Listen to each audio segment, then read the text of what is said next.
Hello, Veles Gaming here, bringing you another update to one of the burner missions. Today we have the Anomic Agent Blood Raiders, which is one that I haven't been recommending doing because it takes so long to do. But with the advancement of the Nergal coming out, it spools up and does a crap ton of DPS.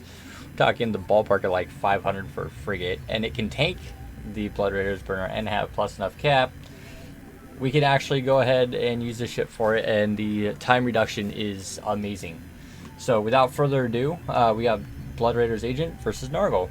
For skills, what we have is obviously in Spaceship Command, we have Precursor Frigate trained to 5, and we have Assault Frigates trained to 5 as well. So I got the Precursor Frigate to 5 and Assault Frigates to 5, which is right around here somewhere. We got Assault Frigates 5. Navigation isn't so important as long as we have the high base movement speed, which I believe is the navigation skill. And then in engineering, we have a relatively tight fitting.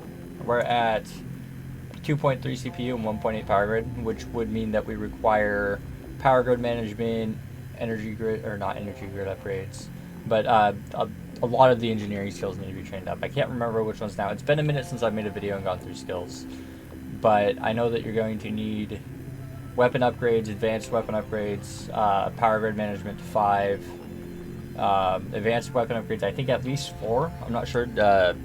If you can't fit the fit, then you're going to need better engineering skills.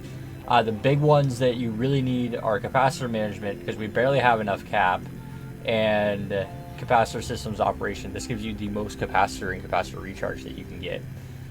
In armor, since we are using a passive hardener, you're going to want, I believe it's the EM.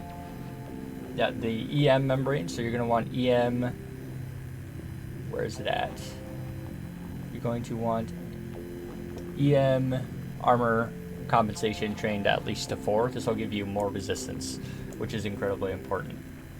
Shields, you don't need any shield skills since we are a armor tank. Also, you're going to want repair systems trained to 5, which I recommend for most burners and most mission running. So it's a good skill to have. In gunnery, you're going to want all your support skills to 4. 5 makes it better, but 4 should be enough. The DPS out of this ship is absurd. And then you're also going to want to train small precursor turret to 4 and small disintegrator specialization up. I don't believe it's required for the Veles Entropic disintegrator, but I think it applies when you put in T2 ammo, which we are doing. We're doing T2 ammo and a faction gun, which is new, by the way. It's pretty awesome. And then I don't believe you really need a whole lot of rigging skills. You would need armor rigging because we use armor rigs. That's fairly important. And then that's really it for skills. The fitting is pretty simple. Me and another pilot developed this one night after work, so I'm actually fairly happy with it. This is like the 4th revision of the fit, and we came down with a really short mission time, which you'll see here in a second. We went with the Veles light entropic disintegrator over the T2 because you can still use T2 ammo with it. It has a really high rate of fire, and it uses less CPU and power grid over the T2 gun, which is a big deal. It allows us to fit the rest of the fitting. In the medium slots, we have a Censer medium cap battery. This allows us to be cap stable. It's plus 13.6 without a cap implant. I do have a 5% cap implant, and that does make it cap stable. If you don't have the implant, you can pulse the ripper a little bit because it does have a little bit more repair than what you actually need.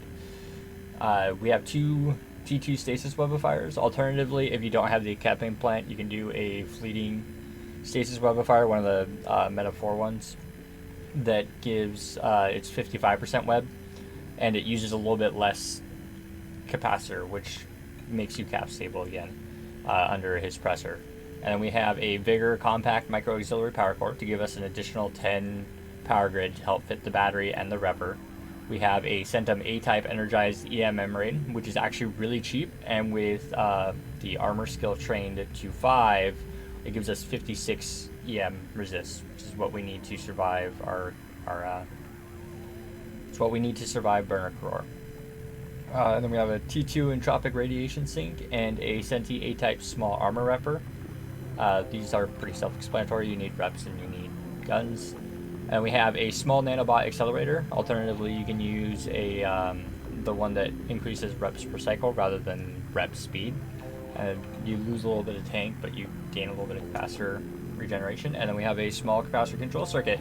And then in the drone bay, we are carrying 5 Warrior 2s, and we're going to be throwing those out after we hit our approach.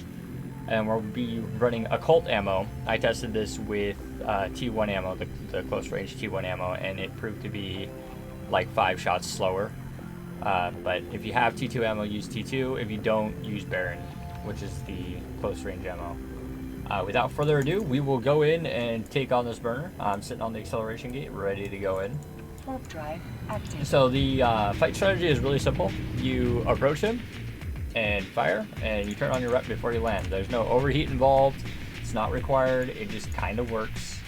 I'm gonna go ahead and approach him, lock him up, get our web on him, start firing, and once we get a little close, we can throw the drones out. And then we gotta watch our drones, or if he yellow boxes us, we just gotta pull our drones in real quick. But he really shouldn't, and he dies surprisingly quick. Prior to this, I used a wolf that was 700 million ISK, a wolf that was 700 million ISK, and it took about 5 minutes to kill him. I also have a harpy fit and I feel like I also have a jaguar fit that it takes a similar amount of time. So prior to this, we were looking at about 5 minutes to kill this burner. Now we're looking at just over 2 minutes, which is absurd. As you can see, we're already chewing into his armor. Our gun is spooling up. We've only fired about 25 rounds now. It takes about 50 to kill him, give or take. So as the really cool part about this Nergal is that the longer you fire, the more it spools up. And its roll bonus is pretty sweet. I'll show you guys this here while we're killing this. So the Nergal's roll bonus is that, or is it? So it's the assault frigate bonus. 20% bonus to light Entropic Disintegrator, maximum damage multiplier bonus, which means it's 100% more than normal, and that equals 300% base damage. And as you can see, we're chewing them up. We're already up to 560 DPS out of this shit. 577. I'm not sure how high we'll get. 585, 593, 601 DPS. And he's through his armor. Looks like we just fired 50 shots. In 50 rounds, he died. So it took us 50 times to show info and get our rate of fire. 2.25 seconds, which is just above 100 seconds. It's like 130 seconds there. And we killed him in 50 rounds. That's it. If you guys like my guides on burner missions, feel free to like, subscribe, and follow. Whatever you'd like to do. I will see you guys in the next video, and hopefully live on stream soon. Everybody fly fun.